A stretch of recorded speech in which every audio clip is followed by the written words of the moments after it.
আমেরিকার কেনটাকি স্টেটে প্রাইমারি নির্বাচনে বড় জয় পেয়েছেন সাবেক নেভি সিল কর্মকর্তা এডওয়ার্ড গল্ড্রিন। বর্তমান প্রতিনিধি থমাস ম্যাসিকে হারিয়ে রিপাবলিকান পার্টির মনোনয়ন ছিনিয়ে নিয়েছেন তিনি। মঙ্গলবার অনুষ্ঠিত হয় এই নির্বাচন। তবে এই জয়ের পেছনে মূল চাবিকাঠি ছিল প্রেসিডেন্ট ট্রাম্পের প্রকাশ্য সমর্থন।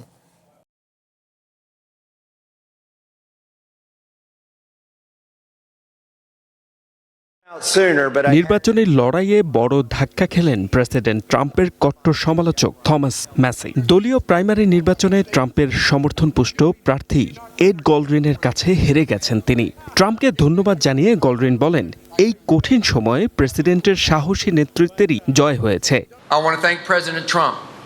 এই নির্বাচনী লড়াইয়ে আমাকে সমর্থন দেওয়ায় প্রেসিডেন্ট ট্রাম্পকে ধন্যবাদ জানাতে চাই। ইতিহাসের এই কঠিন সময়ে দেশের জন্য তার সাহসী নেতৃত্বের কোনো তুলনা হয় না। আপনাকে অনেক ধন্যবাদ মিস্টার প্রেসিডেন্ট। প্রচারণার দিক থেকে এটি ছিল আমেরিকার হাউসের ইতিহাসের সবচেয়ে ব্যয়বহুল প্রাইমারি নির্বাচন। শুধু বিজ্ঞাপনের পেছনেই খরচ হয়েছে প্রায় $3,20,00,000। সিএনএনের তথ্য অনুযায়ী 99% ভোট গণনা শেষে গল্ড্রিন পেয়েছেন প্রায় 55% ভোট,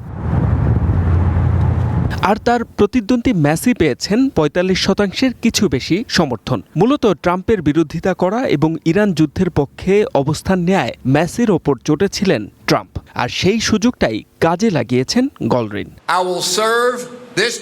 এখন আমার একমাত্র লক্ষ্য হলো প্রেসিডেন্ট এবং দলের এজেন্ডাকে এগিয়ে নেওয়া। আমাদের নীতি একটাই, সবার আগে আমেরিকা আর সবসময় Kentucky.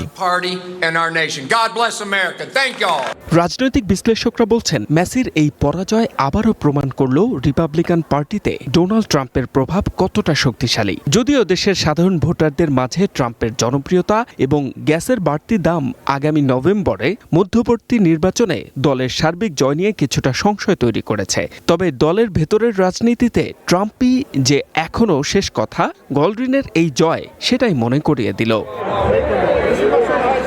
H M Ataullah, one international desk.